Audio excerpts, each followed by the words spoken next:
still clinging to the idea that C++ virtual functions are slow and should be avoided at all costs. This widespread conclusion is actually outdated. The real slow part of virtual functions is not the function call itself. The instruction execution time of a function is fixed, irrelevant to whether it is a virtual function. The real key lies in an unpredictable indirect branch.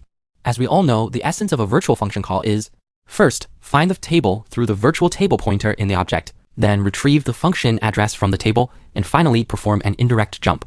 The problem arises at the indirect jump step. When the CPU executes instructions, it relies on the branch predictor to predict the jump target in advance, thereby preloading subsequent instructions and maintaining the efficient operation of the instruction pipeline. However, the jump target of a virtual function is determined by the actual type of the object at runtime. It cannot be determined at compile time, nor can it be accurately predicted by the branch predictor at runtime. What are the consequences?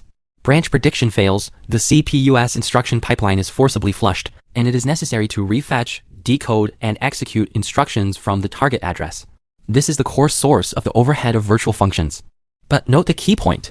This overhead is usually only a dozen to a few dozen CPU cycles. The clock speed of modern CPUs is generally above 3 GHz, and the time for one cycle is less than 0.3 nanoseconds. Even 30 cycles only take 9 nanoseconds. This level of overhead is almost negligible in most business programs.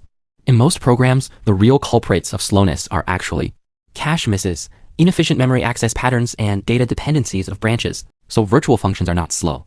Blindly avoiding virtual functions may instead make the code more complex and slower.